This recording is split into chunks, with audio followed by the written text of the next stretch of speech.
Welcome to EFT Expert Interviews, where we talk to renowned EFT practitioners on topics that can transform your life.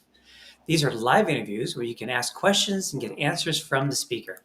I'm your host, Stefan Gonick from EFTalive.com and single2soulmate.me. And today we're going to be talking to Stephanie Wood, who will actually be interviewing me on the topic of the number one reason you haven't found your soulmate yet and how to attract love now. I'm excited to have Stephanie Wood here to interview me. She's a wonderful and expert EFT practitioner in her own right, who's created her own version of EFT called Ultra EFT. And in fact, I will be interviewing her later as part of the EFT Expert Interview Series.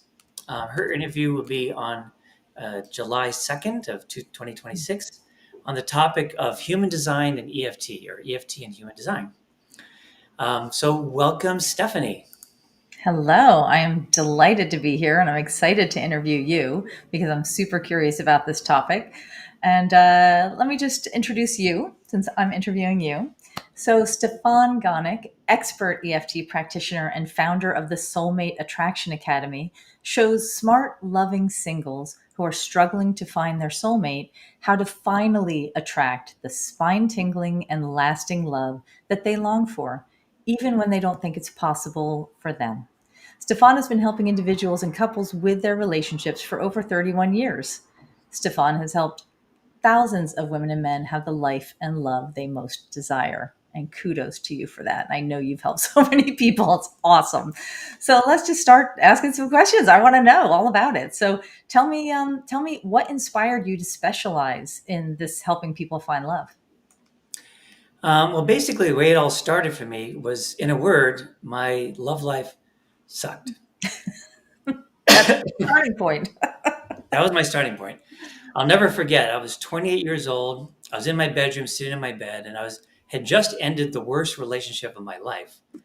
And I was doing some soul searching. In the past, the relationship ended, and I just, grieved and moved on. But this time, it's like, why does this keep happening to me? And then for the first time, I noticed a pattern where all the women, even though they were all very different from each other, all the girlfriends I'd had up until then were different from each other in a lot of ways as people. They all had this one really painful trait in common. So I realized that, I seem to be having a pattern, or I seem to be attracted to a certain kind of woman. And then I started to think about, well, what kind of woman do I ideally really want to be with? And just the moment I tried to picture a woman like that, I was hit by this big wave of fear. And I wasn't even sure what I was afraid of. It was just like, it was intense. And that's when I realized, that this sucks. I seem to be fatally attracted to this one negative kind of woman, and I'm terrified of the kind of woman I really want to be with. And so I felt doomed. And so but the next day I woke up ultra determined, saying, this cannot be the end of my story. And I found a good therapist, and I started working with him twice a week. I ended up working with him for 14 years in total. And, I was working on all this stuff for a long time. And in the process of doing that, I started getting interested in therapy. I was actually getting a degree in computer science, a master's in computer science when I first started this. But his story was similar. He was an engineer who then became a therapist. And it's like, But that, years of working on myself sort of got me interested. And then I did 7 years of training myself so that I can also work with people. And of course, my specialty area was helping people clear their blocks to finding love. And, it took my therapist 3 years to help me break out of this negative attraction pattern that I had. And I can now do that with people in like 3 or 4 sessions. So dramatic difference. And it's so fulfilling to be able to help people that fast. And that's how I came to where I am today. Nice. And so efficient, like instead of 3 years, 3 sessions. That people don't always understand that about EFT. They're like, how many sessions will it take? Probably less than you think, or less than a lot of other modalities or regular therapy. So that's great that you could find those ways because EFT works that way. So I'm curious, why do so many people struggle to find their soulmate? I know we have this idea out there that, soulmate is, everyone has a soulmate. I don't know if that's true. And I don't even know if we only have one soulmate. But why do you think so many people struggle to find that? Well, rather than just saying the answer, what I would like to do is lead a little process so everybody can feel the answer for themselves in their own personal situation. So, everybody, what I'd like you to do, if you're watching this live or watching the recording later, I want you to think about the parents or caregivers that you grew up with. And just think about two of their most painful traits you have to deal with growing up with them. It doesn't matter which parent, right? It doesn't, if you're female, it's not all about dad, or if you're male, it's all about mom. It's really about either parent or both. So I just like you to think about the couple of worst traits that you grew up with. And just take a moment. And actually, while you're doing that, I'm going to name some common ones. Some people, it's hard for them to just quickly tune in. So common ones might be, having a parent who's emotionally distant or unavailable. Another one would be a parent who gets angry and blows up easily. Another one would be with a very controlling parent or manipulative parent. Another one could be a critical and judgmental parent. Another one could be a parent who is needy, where you feel like you had to be the parent to your parent. Maybe a parent struggling with addictions, things like that. So whatever whatever the toughest ones were, the toughest negative traits were, think of the top two. And maybe from that list, or it may be something unique to your family. But those are the most common ones. All right, so now think about your last three significant relationships, not like a fling or something, but a serious relationship you were in. Now, if you have no relationships, there's another reason for that, and I'll talk about that too. But just if you had relationships, think of the last three. And as you think of the most recent significant relationship you had, and ask yourself, did this person have either of these two traits? And then go back another relationship and think, did that person have either of these two worst traits? And then go back three significant relationships. Did that person have either of these two traits? And if you're like most of us, the answer would be, oh, crap. You're like, ding, ding, ding. Ding, ding, ding. Right. All three of them had at least one of those two traits, if not both.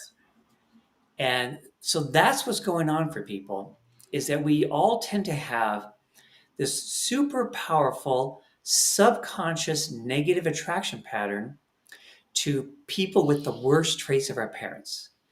And how that happens psychologically, I'll talk about that later in this interview. But I don't want to bombard you right up front. So the idea then is that people with these negative traits are subconsciously the sexiest people on the planet for you. And one of the ways to recognize this happening, sadly, is if you're in like a party or something, and you see somebody, you're looking around, you see somebody, and you feel really drawn to that person, and that person looks back at you, and you lock eyes, and there's this instant chemistry. Unfortunately, that's probably what's happening, because when you think about it, you don't really know that person, and yet you're having this instant connection. Unfortunately, that's usually based on this powerful subconscious attraction thing, where you're recognizing each other, that it's a mutual attraction. Anytime we're attracted to a certain negative trait, there's going to be a complementary pair to that. Okay, so for instance, if you have a really controlling person as one half of the couple, well, the other person may be a people-pleasing person, right? So they tend to, deny their own needs and try and take care of the other. So the controlling person is going, "This is awesome," right? And the people-pleasing person is going, "This feels normal, and I feel like I understand my role here," right? Things like that. So it's always going to be a complementary pair, which is why the attraction will always be mutual. Actually, I just noticed this is live, so there's going to be comments. You're welcome to comment at any point during the talk, and at the end, there's going to be a formal Q&A, but you don't actually have to wait till that. I'll just come back to your questions, or if it makes sense in that moment, I'll go ahead and answer it in that moment. Since you paused for a moment, I have a question about what you just said. I'm curious, do you find that, and I'm just from, Actually, if you can hold your discussion, the reason why I said this, I realized we actually have a oh, okay. comment already. Okay. So I just wanted to read it. Oops. It's a bit of a long one. The text is really small over here. So there's a way I can make it bigger. One moment, please. There it is. Okay. So it says, despite EFT looking so simple that people does affect, yet I found it really powerful in many occasions when applied correctly and timely. Looking forward to hearing from you. Yes, yeah, it's a wonderful experience that many of us share. The sort of the magical, amazing speed of EFT. But when applied correctly is an important uh, sort of qualifier. When applied correctly, it's amazingly fast. Applied incorrectly, it may not do much at all. So there is that. Okay, Stephanie, you had a question about what I just said. I had a question, and that was, when you're talking about identifying the negative traits from one or both of your parents, and that we might find ourselves attracted to that. And I can say that definitely is, that was like a ding, ding, ding for me too. Uh, do you find sometimes with clients that just like we do with messages from our parents, that sometimes it's actually the other way? So we internalize and we become that person. Like, so let's say we had a controlling parent, we become the controlling person, and so we're actually attracting the opposite parent, or the opposite of that, and just reenacting the same thing our parents did. Do you find that happens at all? All the time, but it's a little more complicated, so I usually don't mention it. But Okay. you're right. When we experience a negative trait in our parent growing up, we have two different ways we can react to it. We can either become the other side of it. So if you have this really powerful, angry, dominating parent, we can either be the other side, which is we become sort of submissive and feel weak and powerless, or we have this personality. We go, I can't wait till I'm the adult and I'll have the power, and then we become the Mm-hmm. dominating, powerful, angry person. So yeah, it can go either way. But you're absolutely right. Now there's some interesting. Oh, let me hide this comment.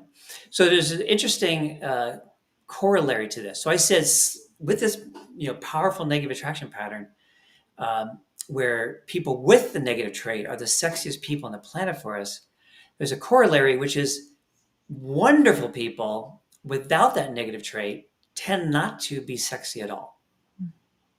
And lots of us have had this experience where we met somebody of the sex we're interested in. Doesn't matter if you're straight or gay, by the way. This all still applies. But the sex that we are normally attracted to, and we meet this person, and we're drawn to the person as a person. It's like, wow, this person is great.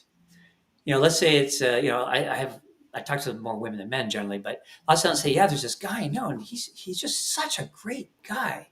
He would make such a wonderful boyfriend, and he's good looking. It's not even that he's not good looking. He is good looking, but no matter how much I want it, I just don't feel any chemistry towards him, and I can't make myself feel chemistry, and it's so frustrating. But there's nothing I can do about it. And in fact, when he gets a girlfriend, I'm going to be jealous. But he's just a really good friend, and that's all. That seems to be all we can do.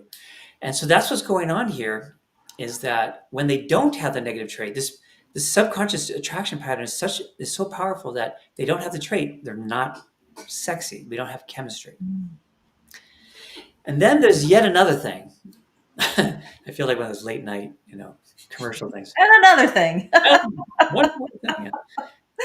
So because we grew up with our parents' negative traits, starting at a young age, repeating many times, we will become overly sensitive to anything that even remotely reminds us of that trait.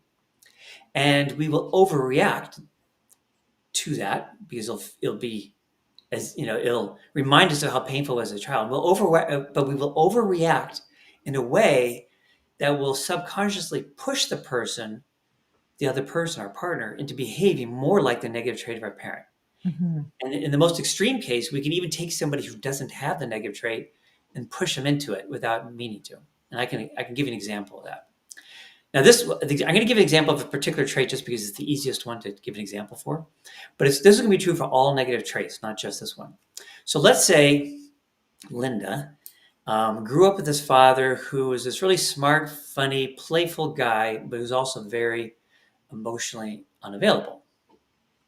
And so we tend to be attracted to the strongest traits of our parents, both good and bad. I just don't mention the good ones because the good ones are not a problem. Right? That's fine. So she's attracted to guys who are smart and funny and playful, but sadly also with the negative trait of being emotionally unavailable. But let's say somehow she manages to dodge that bullet and she meets a guy who's very emotionally available, loves being close, very and is open-hearted and all that. So at first, well, that may be the situation where she's not attracted to him, but let's say she is attracted to him in spite of everything. So far, so good, right? And they're having this really great connection. Now, we all have the need for together time and separate time. It's normal. And we're going to assume for this example that they even have the need for the same amount of together time, separate time. The only thing that's not perfect is the timing. They don't always want to be together or apart at the same time. So if he wants to be with her at a time she wants to be separate, that doesn't trigger her, no problem. But let's say they're talking on the phone Friday night, and she goes, "Hey, you want to get together tomorrow on Saturday?" And he says, "Oh, I would love to see you on Saturday, but there's this project that I've been really wanting to do, and I've been looking for an opportunity. This Saturday is the best time for me to do it. So why don't we get together some other time?" Now, if she didn't have this unavailable father thing, she would just be a little disappointed and say, "Oh, okay, sure, no problem. Get together some other time." But because the fact that he was unavailable in that moment, even though he's not emotionally unavailable, reminds her of her dad. And because she's ultra sensitive, and then she will overreact. And she'll either overreact by getting clingy. It's like, "Oh, really? Do you have to do your project tomorrow? Oh, you like hiking, right? Couldn't we go hiking? Let's do something fun together, huh?" Or she might get angry and go, "Oh, okay, you got to do your project. So like your project's more important to me. Okay, I get it. Fine, fine, right?" So either way, it's going to be a negative overreaction. And he might stick to his guns and be reassuring on the one hand, but still, saying, I really want to do this project. Or he might give in and see her and not do the project. Either way, it's going to be an unpleasant experience for him. Mm. So the next time they do see each other in person, he's going to be just a little reserved. And that reserve would probably melt away after 15 to 30 minutes together. But she's super sensitive to anything that reminds her of her dad's unavailability. So she'll pick up on his slight reserve like that. And she'll start asking him about it. And she goes, "What's wrong? Something's going on." And he's going, "No, nothing's wrong." He's, "No, I can tell there's something wrong. I can feel it. I can tell." And if he may have even forgotten. Or he might acknowledge, "Well, that time a conversation we had was, I found that a little hard." And she's going to overreact to that again in a way that feels bad. And it's going to become this vicious cycle where, because so even just that inquisition is going to make him pull back some more, right? So it's going to become this vicious cycle where he's going to keep pulling back until she has turned him into an unavailable partner. Mm. Then she's going to go to her best friend and go, "You know what? I met John. He was so different from any guy I've ever been with before. He was so available, and I thought finally I'd found the right man for me. And here it is 6 months later, and it turns out he turned out to be just like all the rest of the guys I've ever been with." Not realizing that she was the one who did it. That he actually was available. It wasn't that he wasn't. So this is something we all do. So lots of times, let's say our parent was an 8 out of 10 on a certain negative trait. And, we're trying to be conscious and trying to avoid people like that. So we might pick somebody who's maybe a 4 out of 10 on that trait. So it's an improvement, but we'll overreact and we'll push them until they're 8, 9, or 10 out of 10. So it's a bummer. Yeah. It's part of the human condition. We all do this.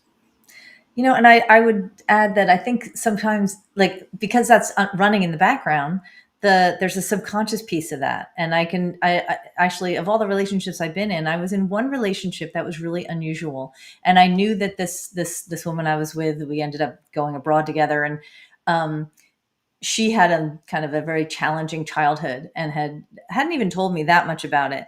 But we were involved kind of briefly, But even in that brief time, we lived together, and I started to notice behaviors and feelings in myself towards her that I have never felt that before then or since then, in ways that I wanted to, like I felt compelled to act towards her, which were not me. And so it was very unnerving for me at the time, and I was at least able to kind of recognize it. Thankfully it didn't last that long, but it was really interesting because I realized then when I found out more about her history, unconsciously, I don't even know. It wasn't even like she was doing behaviors. It was like a weird unconscious attraction field to have people. It was like she was broadcasting, treat me this way, and it was so weird to me. So does that make sense? Not only does it make sense, that's a well-known phenomenon. Again, it's a little bit more complicated than I usually get into in these interviews, but Sorry. no, no, actually, no, that's great. It's great. I try to keep it simple, but when these things you bring up are great. Absolutely. I forgot the term for it. There's actually a term for it, but it's the projection is Mm. so powerful. This because the person is being expected to is expecting to be treated the way their parent treated them subconsciously, and they Mhm. will project that onto their partner so that their partner will find themselves behaving in ways that are out of character. And especially if you're a conscious person like you'll start noticing, going, "What?" Didn't Like like that. you'll say something. It happened to me once. There's one woman. She said something. I said something immediately afterwards. I went, "Who said that? That's not me." And she reacted so intensely that you know she just cut me off completely from that moment forward. So it was a reenactment in an interchange Mm. where it was so bizarre, and so I got to experience that too. So, like all this being said, now of course that. Actually, before you switch topics, Sorry. there's another comment that's come in. Okay. Okay, how to spot a negative pattern of our parents in case we see them just Oh. perfect and yet we're still single. Sometimes I got attracted to a gorgeous lady, yet I can't even think to approach her. That's something different. Unfortunately, we're not going to get into that in this interview because that's that's that's a whole other component to the blocks to finding our soulmate. I have a free mini course. I was going to mention it at the end, but I'll mention it now. Called "The Three Secrets to Attracting Amazing Love." There's a link in the description. It's a meaty mini course, like this interview is meaty, um, and it talks about the three secrets is addressing the three key blocks. And what you're talking about is block number two. This interview is all about block number one because it's going to take us an hour just to even partially cover block number one. But to learn more about block number two and block number three, get the mini course and you'll get all the rest. So, anyways, well, that's that's the best answer I can give you now because I just don't have time to get into blocks two and three today. Alrighty, so let me just hide that. Um, any other comments? No. Okay.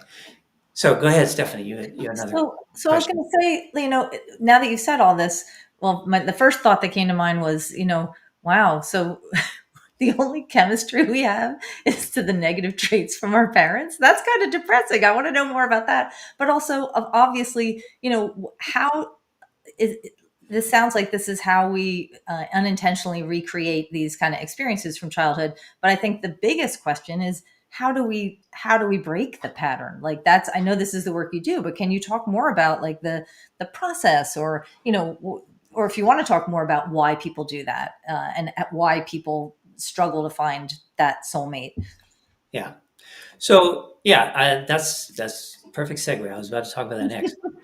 Um, I want to mention one thing. It is depressing, and it affects the great majority of us. I mean, if you manage to grow up with parents who don't have any negative traits, then this is not going to be applicable to you. But it's very rare. you know, even when we have loving parents, nobody's parents are Buddhas. In fact, Buddha probably wasn't a great parent. We all have our stuff, and we all I love our children, do good things with our children, right? And we also act out our unresolved issues with our children unintentionally. It's just part of it. So actually, one person, yeah, had a let's see, how do you spot a negative pattern of our parents when we see them as just perfect? So lots of times we see them as perfect because Um, well, let me say it a different way around. Sometimes I'll get a client who's really blocked in their love life. And in session number one with every new client, I do what I call a detailed family history to get a picture of what it was like for that person to grow up with their family, right? Because everything, we know these patterns all come from our childhood. So this is very efficient for me to do it that way. So I'll get a new client and I'll tell the person, okay, we're going to do this family history. And at the very beginning of the family history, they say, well, this is going to be a boring family history because I had a really good childhood. So nothing really bad happened in my childhood. And then we'll do it, and we will always discover negative patterns in there. And the reason why they didn't view them as bad, even though they were, is that it felt so normal to them, right? Whatever we grow up with feels normal. And, Mm-hmm. some things are very obviously bad. If you have a parent who's yelling and screaming and hitting you, clearly that's bad, right? But there are other patterns that are not quite as dramatic as that, but they're still negative patterns that still impact us. We just don't realize that they're negative patterns. They just feel, like I said, they feel normal. So the place to the way you have to kind of deduce it going backwards, which is you look at your last significant relationship and you notice, you think, okay, what negative traits did my partner have? Because she or he had some, right? And try and then go back. Did either of my parents have, like write them all down, right? So maybe your partner had 5 negative traits. And just one by one go, did either of my parents have any of these traits? And and if you spot it, then you go, okay. So I just wasn't realizing it, but it's there. Uh, Mm. and that takes us to what we're about to do now. Another couple of comments just came in. Um, Here we go. Hassan said, "Thank you, Stefan. You're very welcome. I'm so glad you're finding this interesting and helpful." And we have another comment from Aman. Says, "Hi, Stefan. Love your videos. It's so wonderful to hear that. I really appreciate it." All right. So the big question is, how do we break out these patterns? Here's the other thing I was going to say. One of the things that we know about love life, at least in the United States, I don't know other countries, I assume it's similar, is that in this country, we're not very successful in our love lives, right? When you think about it, 50% of marriages end in divorce, right? But what a lot of people don't realize is the other 50% that stay together, half of them stay together unhappily. So only 25% of marriages are actually happy, which is not that exciting, encouraging. But that doesn't even include all the people who never get married, which you might think of as not a successful love life. So the percentages are worse. So there's powerful stuff going on here that is preventing us from having a happy, successful love life. It's a very universal thing, sadly. So now, how do we break out of this negative attraction pattern thing? So the first step is understanding how these negative attraction patterns get created psychologically, which is what we're going to do. And then we'll talk about, from that understanding, how to break out of it. So here's how it works. It's easier with a concrete example, but it's going to be the same again for any negative trait. So let's say we had a parent, let's say it was me, right? And I had a father who was not just critical and judgmental, he was angrily critical and judgmental. If I did something he didn't like, he would like tear into me and put me down as he's telling me what he doesn't like. It's like, he'd get angry and go like, what's the matter with you? Can't you do anything right? You did this wrong and this wrong and this wrong. So there's this anger combined with judgment and criticism, right? So that's this. And then my pattern is to be with angry, judgmental, critical partners, right? That'd be the thing, right? That'd be the textbook case. So when my father is being angry and critical, acting out his negative trait on me, there are 3 things that happen to me. One that's obvious and 2 that are very subtle but powerful. So the obvious one is when my dad is yelling at me and putting me down and telling me what's wrong with me, I'm going to feel painful emotions, right? I'm going to feel hurt and scared and shame and things like that, right? And I'll form negative beliefs about myself, like, oh, I can't do anything right. There's something wrong with me, things like that. So that's the obvious one. And that's a big one right there. There's a lot of pain there. This pain anchors the rest of what happens very deeply in my psyche. The second thing that happens to me is more, like I said, subtle. And that is because he started doing that to me when I was really young, maybe 2, 3, 4 years old, something like that. And he did it many, many, many times. No matter how painful it was to me, no matter how much I hated him doing that to me, deep down subconsciously, I would come to believe that I deserved to be treated that way. So that as an adult, if somebody treats me that way, I become overly tolerant of it. Maybe so overly tolerant that I don't even notice they're treating me badly because it just reminds me of home, right? And all the other part of this is, since it's happening to me starting when I'm really, really little, I'm going to feel completely small and powerless in this situation because my dad is a big adult and I'm this little kid. So that's natural. And so when somebody does anything that even remotely reminds me of being treated that way, it's going to trigger me into the same sense of smallness and powerlessness that I felt when I was 4. Right? So I feel unable to stand up for myself in that situation. Even if I don't like how I'm being treated, I feel like a little 4-year-old, right? So that's the second thing that happens. The third thing that happens is that when we're a little kid and our parent is treating us painfully, all little kids, until eventually they give up, but all little kids initially desperately want to be loved by both parents, even abusive ones. They just want love from both parents. Like I say, as they get older, they may give up on it with the parent. But when they're little, they desperately want it. And so when they're being treated this painful way, they're going to bend over backwards trying to like win the parent's love. But nothing and they're going to try and do things to win it. And nothing they try will work because the parent's not in a loving place when they're acting that way. And it goes on long enough that it becomes this entrenched thing within our inner child. So that when we are an adult and somebody's acting that way, our inner child will go, oh, maybe now I can win daddy's love or mommy's love, right? So this other person is like a dadlet or a momlet, as I call it, that triggers that Did you say a dadlet or a momlet? dadlet or momlet, yeah. I love that. But it triggers our inner child to try and win that person's love, which won't work either because when they're being acting that negative way, they're not in a loving place. But that's how we get captured into the situation where we become subconsciously drawn to this person who reminds us of our parent, where now our inner child's going, ooh, now maybe I can finally win my parents' love, right? So you can see why this is such a powerful thing. Mm-hmm. So then the question is, okay, so how do you break out of it? Yeah. So I'm here to tell you, since this is an EFT expert interview series, so most of you presumably, or at least somewhat aware of EFT, regular EFT alone is not sufficient to break out of these patterns because it doesn't address all 3 parts. It only addresses part 1. So part 1, as I said, parents act in this painful way, and we feel painful feelings and emotions and negative beliefs. So regular EFT will address that part. So, you would relive the memory. So the way we break out of it, just to give you the overview, is in this example I've been giving you, if I was the client now and I was working with myself, I would say, okay, what's the youngest memory you have of your father treating you that way? It doesn't have to be the youngest time it ever happened, but just what's the youngest you remember? And we would heal that memory, and then we would heal 2 of the worst memories still as a child that remember. So first and worst, I like to call it. So like I said, around 3 example memories of the parent acting out their negative trait.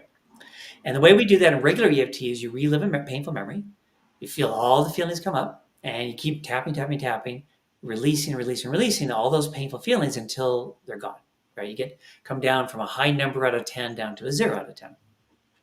With regular EFT, you'd be considered healed at that point. You say, okay, we're done. We healed that memory. We did everything we could. But regular EFT is not addressing parts 2 and parts 3. Those are relational parts, right? Basic regular EFT is just about feelings. I have a memory, it has painful feelings, I release them, and we're done. So we need to do something to address parts 2 and 3. So my prior training before EFT is I had 5 years of training in something called Gestalt therapy. Gestalt therapy, there's a lot to it, but one particular element of it is it has processes to help somebody feel more empowered. Regular EFT doesn't have any process like that. It's something I think is missing from EFT. So what I do is I bring in a Gestalt empowerment process to address part 2, right? remember, part two is where I feel like deep down I deserve to be treated that way and I feel small and powerless. So what we do is we do this empowerment process from Gestalt therapy, but still tapping to help make it even more effective, where we help our inner child stand up for her or himself in a way, of course, you couldn't do at that young age. But now we help that inner child stand up for her or himself with the basic message of, hey, it's not okay to treat me this way. Instead of I deserve to be treated this way, it's not okay to treat me this way. And it helps clear out that subconscious belief that we deserve to be treated that way, and helps us bring in our adult strength so that we now feel empowered if we encounter somebody who treats us that way as an adult. We're not overly tolerant of. In fact, we're actually quite strong. Like, hey, not okay to treat me that way, right? So it really turns that around and addresses that. So that handles part two. Part three, we're still doing EFT, but it's not part of regular EFT. Is we have to think about our internal parents. Whenever we have a painful thing happen to us as a young child, there's this psychological process called internalization. Okay, this is a standard psychology. It's got nothing to do with EFT. And with internalization, what we do is we create what you can think of as a living copy of the other person in the memory, in my example of dad, that lives on within us. And it's one of these bad news, good news situations. The bad news is that the internal copy we make when we are 4 years old looks and acts just like our parent did when we were 4 years old. And the worst news is that negative internal copy of our parent continues to mistreat our inner child in the same way our original parent did, in this endless loop for the rest of our life. It's what keeps the issue alive rather than just being some old, distant memory. And you can tell that it's going on at any time. You can just tune into it in the background. It's always going on in the background. If you tune into it, you can feel it happening right now. You go, oh yeah, there it is, right? So it's always there. Now, the good news, though, is that because our internal copy of our dad or mom is not our dad or mom, it's something that lives within us. It's actually a part of us. So that we can use EFT to heal and transform our negative internal parent into a positive, loving internal parent in a way that our real parent maybe couldn't do or wouldn't even be open to doing, right? But because it's a part of us, we can do it and do it pretty quickly. So that now our healed, transformed internal parent can now give the love that was missing to our inner child in a way that forms final resolution, right? There's that unmet need in our inner child of being loved that's causing our inner child to desperately seek it from the outside and, adult partners. But now when our inner child gets that loving connection from our healed internal parent, we get closure, resolution, and there's completion. And what happens is we stop being attracted to those kind of people. And the way we track that, and when I do sessions with people, is at the beginning they'll say, is there a person in your life, either in the past or present, who you know has the negative traits that you're attracted to? And even though your mind goes, it'd be really bad to be with this person or to get back with this person, whatever, you feel this powerful subconscious pull or attraction, not just visual attraction, but like gut attraction to that person. And usually the person goes, oh yeah, I got a couple of those, right? And I'll say, okay, feel that gut attraction on a scale of 0 to 10. How strong is it? And what I'm hoping to hear is 8, 9, or 10. So let's say it's a 9. So we'll heal the first memory in the way I described. And then afterwards, I'll say, okay, now tune into your gut level attraction to so-and-so. And what is it now? And they'll go, oh, that my 9 out of 10 is now like a 6 out of 10. I say, all right, cool. Or maybe even a 5. Usually get the biggest, bang for the buck on the first memory. So probably more like a 5 out of 10. And then we'll do a second healing. And now we're at 2.5 out of 10.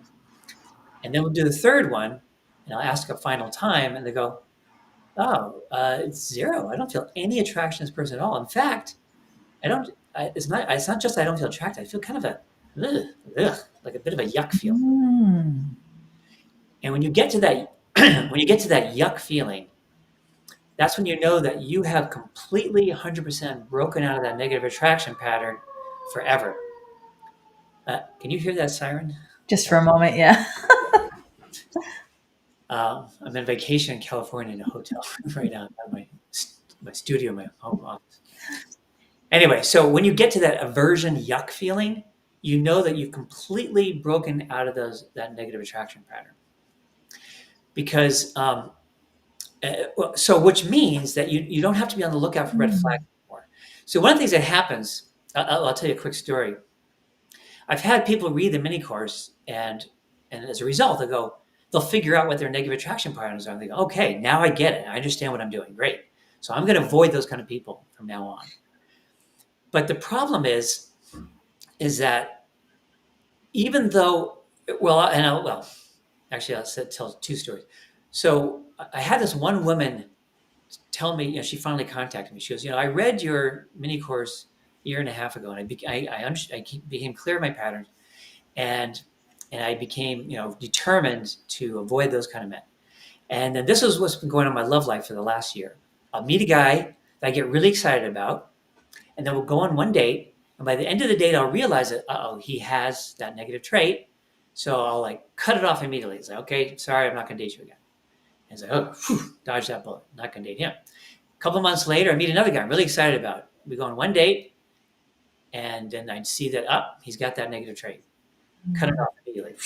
Dodge another. She goes, my whole love life for the past year and a half has been going on onesie dates with guys who have the same negative traits. So the good news is I haven't been getting involved with anybody with those negative traits. The bad news is that's all I've been dealing with is just cutting off guys. And then the other case I'll get with people is they'll tell me, the last 3 major relationships I had were with people with that negative trait, but they didn't act that way in the beginning. So how was I supposed to spot it, right? Tell me how I could have spotted it in advance. Their negative trait didn't show up until after we've been involved for several months. And then it showed up, but by then it was too late. I was in, right? Of course, it wasn't too late. If they were really clear, the second it showed up, they said, I'm out of here. But they felt bonded at that point because of this whole thing I talked about, and the psychological thing. So here's what's going on there. And this is what I told my therapist when he first helped me understand my negative attraction pattern. So my thought was to him, and this will answer both scenarios. I said, okay, now that I understand the kind of woman I'm really attracted to at a really clear level, you really helped clarify for me. What I need to do is take more time getting to know the woman before getting involved. I was usually pretty quick. That way I will discover whether or not she has a negative trait and avoid it if she does, avoid getting involved with her. And he said, that's a great idea, but it won't work. Because what you don't understand, Stefan, is you are picking up on subtle cues from all the way across the room in the first 5 seconds that you're looking at her. And that's you want to go talk to her, right? You're picking up on subtle cues that she has that negative trait. It's nothing she's doing overtly, but you're picking up on it energetically. And that's what's happening for these people is say, well, this guy I dated didn't act that way at all. Let's say she, was with somebody who had anger issues. That was her pattern. And she says, I first met him, he never got angry around me. So how did I know he had anger issues? It's because you could feel the energy underneath it all. Even though he never got angry and yelled and whatever, you were picking up on subtle cues that he had that pattern. So that's how it works with all of us. But the great thing is that once you heal it in the way that I was describing, you address those 3 parts, and you get to a place of not only am I not attracted to this that man in my what I call reference guy or reference woman. I'm not attracted to that person anymore. I now feel this aversion feeling. You don't have to look out for red flags anymore. You don't have to look for the negative trait anymore because you will be put off by the person having the trait. Right? It becomes a repulsion. And so it's like you can relax. You'll never have to deal with that kind of person ever again, which is the most awesome feeling in the world. I remember when I finally got to the point where I was no longer attracted to the kind of woman I was attracted to, which for me was needy women with a victim mentality was my pattern, just like your own mom. And it was an incredible relief. It was like never again, and I never did. So that's the answer to your question. That is so interesting, and I love that you have developed this process, that kind of 3-step process. And just from my own experience working with people, it sounds like what you're doing is very thorough in terms of really cleaning that stuff up. So when you're talking about if someone were to go through that whole process with you, those two scenarios that you gave, just even a person might not, I'm wondering if that actually would even clear their field so much that even the initial attraction to go on one date, it'd be attracting different people for them. Yes, that's what happens is that you literally don't become attracted to that kind of person anymore, and you no longer attract that kind of person anymore. Exactly. Like your field is it's just absent from your field now. It's absent from your field, right? Because you might remember every negative Yeah. attraction pattern has a complementary pair. So Mm. if I was drawn to needy women with a victim mentality, well, what was my side of it? I had a Mhm. rescuer mentality. So you're like collapsing both sides so that it's a non-issue. Right. So I stopped being attracted to women with a victim mentality and I stopped being a rescuer. I stopped having a Mhm. rescue mentality. And so I was, women with a victim mentality weren't attracted to me anymore either. It was just gone. And in the second case that you were talking about, it completely avoids even the possibility of pushing someone into that behavior, like you were talking about before. That becomes a non-issue as well. Like that is just brilliant. I really It's love gone. that. Exactly, right. That pattern of Yeah, acting in subtle ways that pushes your partner towards behaving like your parent, that's all absolutely gone. interesting. So I'm curious about in terms of like once all that's gone. Now, Actually, if you could hold the questions, I sure. forgot. There's one other thing I just wanted to say when I was describing how regular EFT is not sufficient. The example I give just to kind of prove that, so you get it, people get it more thoroughly, is I've had a lot of clients who were trying to address their love life blocks who became aware that they had these negative attraction patterns. And they would work with one, two, three other EFT practitioners before me and still have the negative attraction pattern. So they're just healing those, and they were even healing the same kind of memories that I would have said to heal. Example memories from the parent doing the negative thing they did. But since they weren't addressing parts two and part three, it didn't work. And I remember this one dramatic case where I was working with one woman. We did the family history. She had a certain pattern. I said, well, it's clear from the family history that this is the source of that pattern. She goes, yeah. And she said, yep, I knew that. And I said, well, let's work on that memory again. She goes, no need. I totally healed it, went from a 10 to a 0, completely healed.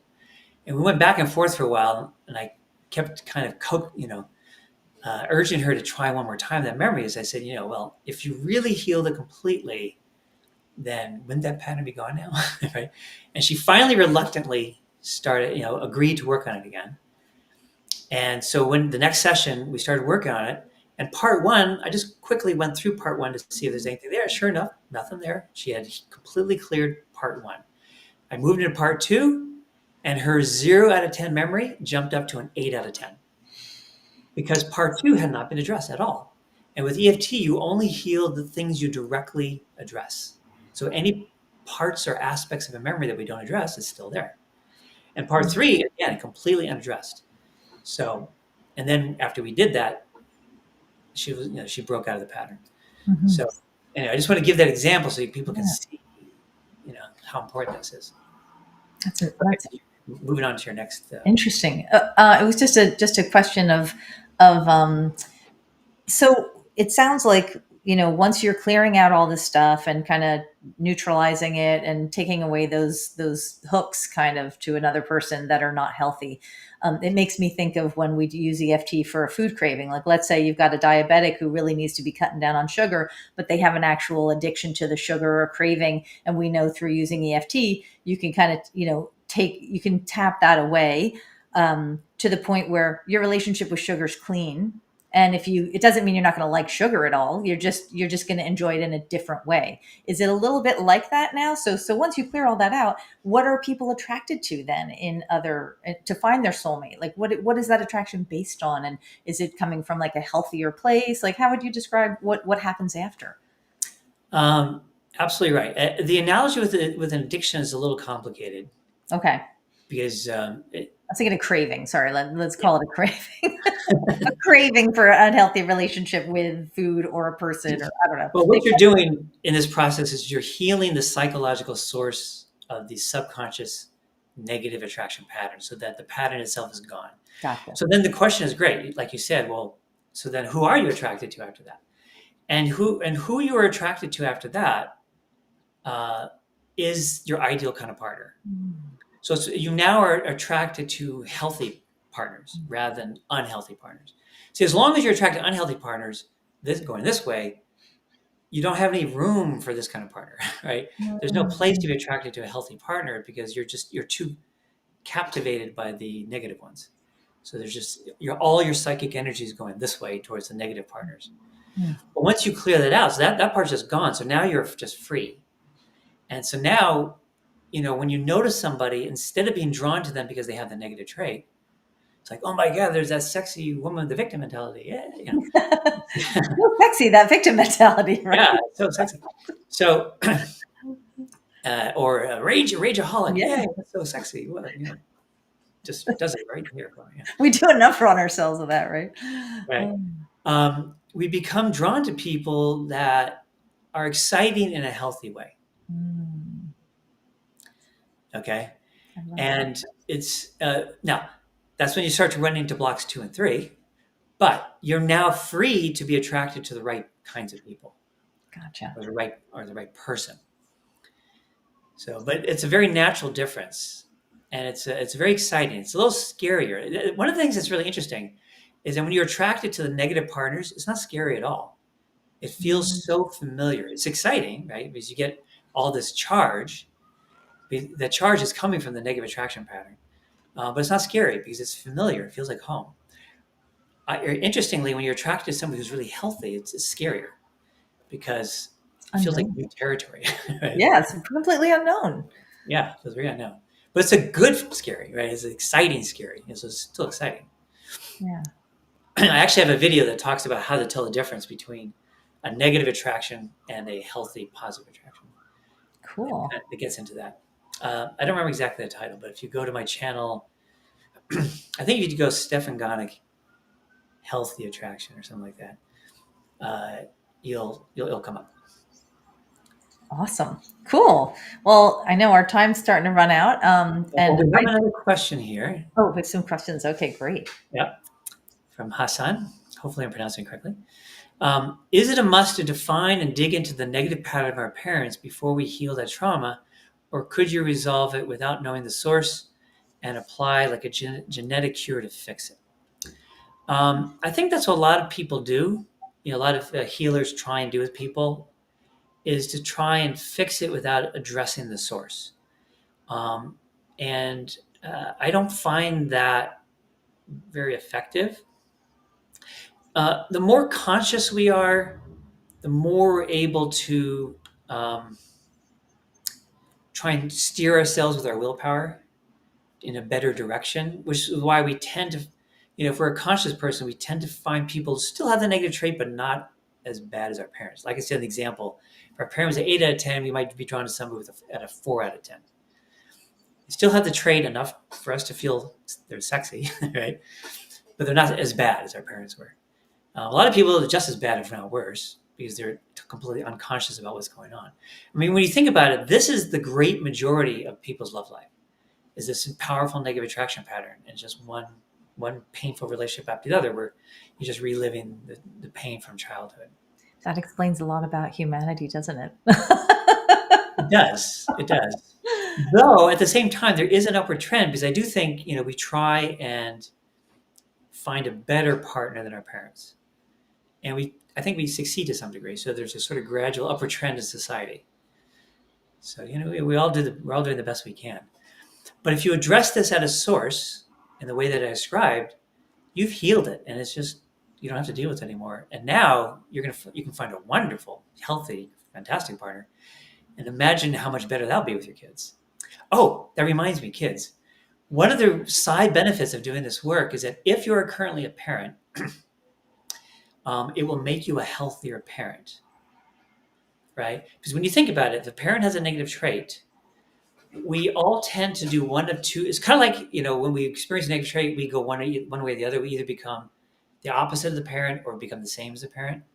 Well, we do the same when we treat our kids. We either treat our kids the same way we were treated or the opposite way we were treated in an attempt to not treat them the same way we were treated. But there are two unhealthy extremes, right? So if we had a super controlling parent, we might say, well, I don't want to do that to my kid. And we might become super unstructured, unguided, no control, no guidance, no limits, no nothing, right? That's not healthy either. We want to find the healthy middle ground. So, but when you heal this stuff, you'll naturally become, with no effort on your part, a much healthier parent in this particular thing, right? So, if you had a raging parent, or let's say judgmental, critical parent, you'll just naturally stop being judgmental and critical of your kids. It'll just be gone when you heal it.